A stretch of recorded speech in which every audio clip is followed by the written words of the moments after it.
माननीय अध्यक्ष महोदय, मैं आपके माध्यम से सदन का ध्यान और विशेष रूप से माननीय मंत्री पीडब्ल्यूडी आतिशी जी का ध्यान अपनी विधानसभा की मुख्य रूप से दो समस्याओं की तरफ दिलाना चाहता हूं। मेरी विधानसभा में जो डीसी ऑफिस है नंदनगरी, उसके सामने ई ब्लॉक का सीनियर सेकेंडरी स्कूल है और जीटीबी एनक्लेव में भी एक सीनियर सेकेंडरी स्कूल है और पूरे जिले से, चूंकि 2 जिलों का ये डीसी ऑफिस है, पूरे जिले से, दोनों जिलों से हजारों लोग रोज डीसी ऑफिस में caste certificate, income certificate, survivorship certificate या अन्य रजिस्ट्री वगैरह के काम से डीसी ऑफिस आते हैं, लेकिन वहां रोड क्रॉस करने के लिए कोई उचित व्यवस्था नहीं है।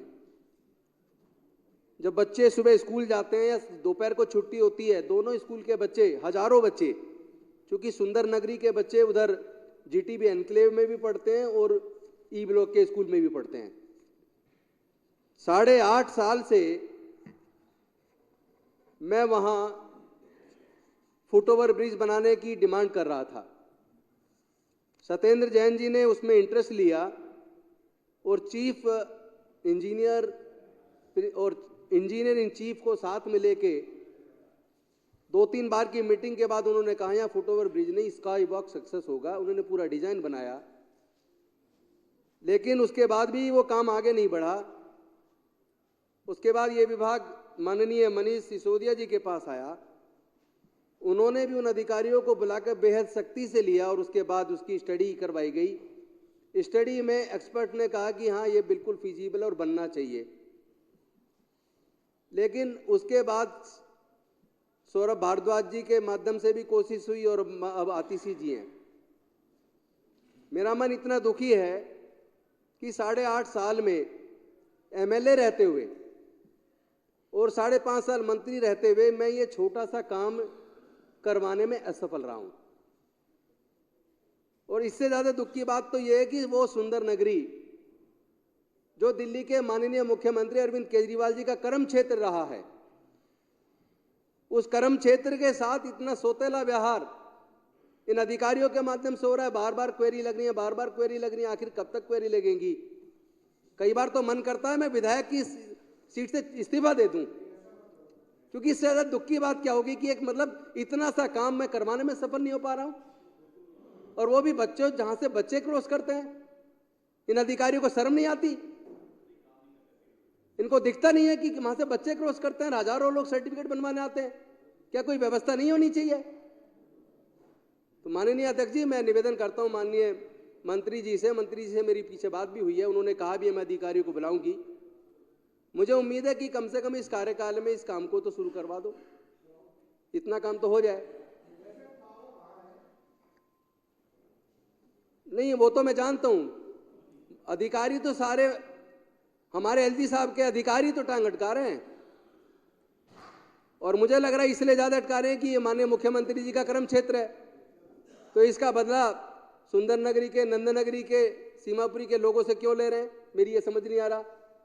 और दूसरा मसला इसी में, नंदनगरी में तांगा स्टैंड रोड और मेरी और आपकी विधानसभा के बीच डिवाइडर रोड, यहां 40 साल पुराने ईंटों के नाले बने हुए हैं। वो नाले पूरी तरीके से फेल हो चुके हैं। चीफ इंजीनियर सहित सारे अधिकारियों को लेकर मैं विजिट कर चुका हूं कि इसका कंक्रीट का नाला बनवा दो। ये मांग भी मैं पिछले करीब 6 साल से कर रहा हूं, और सारे इंजीनियर कह रहे हैं जी ईंट का नाला ये बेकार हो चुका है, ये सफल नहीं हो सकता है, कंक्रीट का नाला बनना चाहिए। इंजीनियर भी मान रहे बनना चाहिए।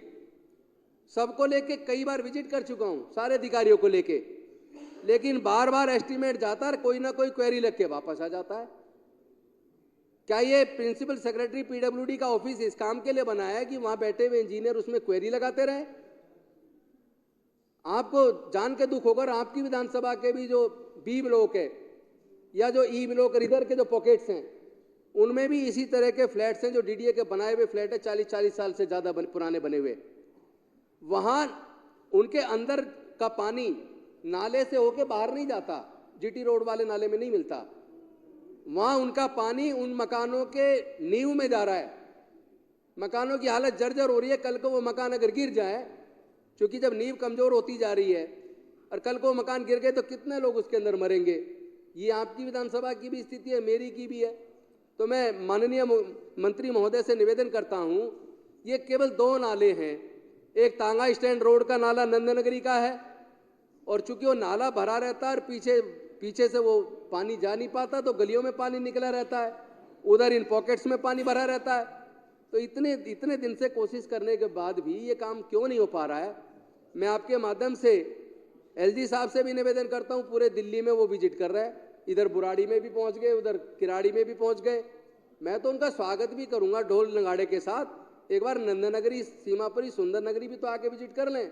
आप लोग एक अवैध कब्जे नहीं हटवा पा रहे, पीडब्ल्यूडी के रोड कब्जे होते जा रहे हैं, डीडीए के पार्क कब्जे होते जा रहे हैं, डूसी के पार्क कब्जे होते जा रहे हैं, एमसीडी के पार्क कब्जे होते जा रहे हैं, सारे पीडब्ल्यूडी के फुटपाथ कब्जे होते जा रहे हैं। क्या ये कब्जे हटा पाएंगे? नहीं हटा पाएंगे। कंक्रीट के नाले कभी बनेंगे कि नहीं बनेंगे? ये स्काई वॉक कभी बनेगा कि नहीं बनेगा? मैं इन मुद्दों से बेहद दुखी हूं और माननीय अध्यक्ष महोदय, मैं आपके माध्यम से निवेदन करता हूं कि ये बात एलजी साहब तक जाए कि वो अपने अधिकारियों को निर्देश दें, जो क्वेरी जितनी लगानी है एक बार लगा दें ताकि उनकी क्वेरी रिप्लाई हो जाए। 3 क्वेरी लगते हैं, क्वेरी रिप्लाई करते हैं इंजीनियर, अगली बार दूसरी क्वेरी लग जाती है। इसका मतलब इनकी नीयत काम करने की नहीं है, काम को लटकाने की है, सरकार को बदनाम करने की है, और ताकि हम लोग एमएलए लोग भी अपने अपने क्षेत्र में बदनाम हो जाए कि एमएलए काम नहीं करवा पा रहे। तो मैं चाहूँगा कि इसको बेहद गंभीरता से लिया जाए और इस समस्या का जल्द से जल्द समाधान कराया जाए। आपने मुझे मेरे क्षेत्र की समस्या को उठाने का मौका दिया, मैं आपका आभार व्यक्त करता हूँ। बहुत बहुत धन्यवाद।